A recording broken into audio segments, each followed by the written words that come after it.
right? We'll do all this stuff. Busy little beavers, right? But we're not actually guys, you cannot confuse this. Activity for God with intimacy with God. You can't confuse those two things, friends. You could be by all external appearances the most involved person here at this church. But friends, don't forget, some of the most vicious conversations that Jesus ever had to have with someone, where he called them snakes and vipers, are with religious leaders who looked very, very committed to Yahweh. And their hearts were far from him. Right? So you can be at a church, you can be as busy as possible. But I think for most of us, it's not just religious activities, it's just life itself. And here's the thing, we just don't want to slow down, because when we slow down, that's when we feel that pain and that shame. So we kind of use the medicine of busyness to keep ourselves just kind of preoccupied. Another one that's really, really common today, I think it's probably more common today than maybe ever in human history, is the next one that I think is distractions. It's these smartphones. We can literally just fill up any extra space with scrolling on a site, with texting, with all kinds of things, and we're just so hiding from God with our distractions. And finally, not to beat a dead horse here, all these terrible metaphors, I don't know where they come from. Anyways, our poor habits. Our poor habits. We're just not disciplined. And guys, we can say, we're not disciplined, and it's just, but actually there's a reason we're not disciplined. Because here's the thing, you all of us figure out a way to do what we want to do. We do. We discipline our lives the way around things if we want to do them. If you want that promotion and you need to get to work a half an hour early or whatever it is, if you got to read that manual and take that test or whatever it is, you'll do it. You'll study. You'll get there, right? But it's just a symptom of a larger malady. And it's the malady of I don't really want to be in the presence of a living God. Because I'm honestly disappointed with God. Because he didn't answer that prayer. I'm really disappointed with God because he didn't come through for me, and I don't actually want to stay there in that silence with God. What did Jesus do? That's the question. Did Jesus ever experience this?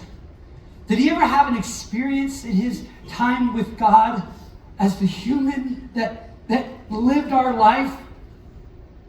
I think he did. I think there was a moment, and I think we can learn something from Jesus powerfully here. That we can see an opposite from the Garden of Eden story in the Garden of Gethsemane story. It's almost as if the narrative story in Scripture says, I'm going to put two gardens in Scripture. And they're going to be in some ways the same and in some ways completely opposites. And you're going to see what happens in these two gardens. And I want to show you that in the second garden, in the Garden of Gethsemane. And I want to show you that in Mark's version of the story. It's in chapter 14. This is where we're going to kind of end our time. But this is a powerful moment with Jesus. It says, they went to a place called Gethsemane. In the Aramaic language, this literally means olive press. So they're going to the olive grove, where the olive press is, where they squeeze the olive berries into the oil. In so many ways, this will be Jesus' olive press. He'll be squeezed. Look what happens. Jesus said to his disciples, sit here while I pray. That isn't that unusual. What is about to happen is very unusual. So he took Peter, James, and John along with him, and notices he began to be deeply distressed and troubled. Deeply distressed and troubled. I want you to notice Jesus is about to go through one of the worst things he's ever experienced, and he's not hiding it from his friends. Yeah, Jesus just says, I need my best buddies, Peter, James, and John, will you guys come with me? And it's almost as if this is how the narrative is supposed to be kind of understood. He takes these guys and they look at him, and it's almost as if they start to see Jesus' countenance change. The look on his face. Have you ever seen someone that you knew well, but their expression changed to such a degree you almost didn't recognize them?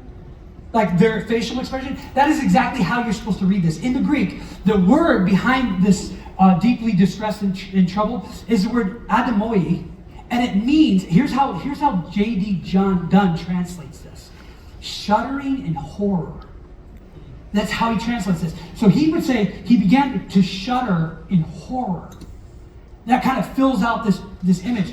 In fact, the Greek translation of the Old Testament uses this word, the same word, for when Cain looks at his brother and is about to murder him. The look on Cain's face is this exact same appearance.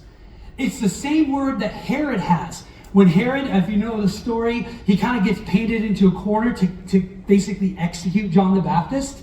And he's like deeply distressed because he knows he's either going to lose face with his guests at his banquet or he's got to kill John the Baptist. And you can read the story about how he gets there. But that same word, guys, this word is to be stretched to the limit. To be stretched to the limit. So that's the emotional state Jesus is in. Let me ask you, where do you go when you're stretched to the limit? Where do you go when you're stretched to the limit? You know, a lot of us go to these escape coping behaviors, right? Alcohol, video game, I don't know, right? Here's what Jesus does. I want my 3 best friends. I want you to come with me and pray. And then, look what he says. Guys, I'm going to tell you something here that you might be surprised. Jesus confesses to them. Now you might think, Jesus confesses? You have to be a sinner to confess. I want to expand the definition a minute. Beyond just confessing your sin. I want to say that confession is more than just confessing sin. Here it is. It's revealing your true state. It's revealing your true state. You can say this like, I'm going to confess my love to Michelle, you know. I'm revealing my true state. I love you, babe, you know. I've been lying to myself all these years. You know, when I first proposed to her, you know, because we were friends for so long and I actually liked her. And anyway, that's another story. Okay? Right? I'm going to confess. I'm going to confess my love, right? Jesus is going to say something to these disciples. See, we have this illusion that leaders can't do this. Never let them see you sweat. Never let them see you cry. Don't tell people what you're going through. Now, I don't think you should tell everybody everything, but you got to tell somebody everything. Look, he says to him, look at this next verse. He says to his disciples, my soul is overwhelmed with sorrow to the point of death. He's confessing to his buddies where he's at. Guys, I have never been here before. I have to believe this shocked Peter, James, and John. Have you ever been around somebody that was your rock? Maybe it was your parents or a mentor, and they just seem to always be like cool as a cucumber, right? They always had everything was good. And no matter what was going on, they were okay. And then one day they weren't okay. And you've never seen them that way before. I mean, you think about their experience with Jesus. He's walking on the water in the storm. I mean, they're freaking out. He's like, oh, this is fun, man. We're walking up another way. I mean, that's Jesus. Every time they are with Jesus in any other context, he always knows what to say. He knows when they're trying to trap him. When the Pharisees and he knows exactly the right comeback. Right? He knows he's actually asleep in the storm. They wake him up and he's like, man, what are you? Come on, waves, stop. And then they're just like, who is this guy? Right? Except for this moment. At this moment, he says, I'm going to tell you where I'm at. I'm shuddering in horror. My soul is sorrowful all the way to death. And then it says, going a little further, it says, he fell to the ground and he prayed. What if you're Peter watching that? And then, here's what he's hearing. Because somebody recorded these words. And he's within earshot and he's hearing those 3, Peter, James, John. If it's possible. I love this picture that it comes from the Passion of the Christ. Picture of Jesus in the garden, falling on the ground, and he's praying these prayers. And if you know that this adaptation of the story, he'll have the snake slithering around. I believe that is completely appropriate. I think the snake was all over the garden there, tempting Jesus away from the cup that was given to him to drink. The opposite of Eve and Adam. Jesus will give where they took. Jesus will surrender where they put their will in front of the Father. It's the reversal of the garden for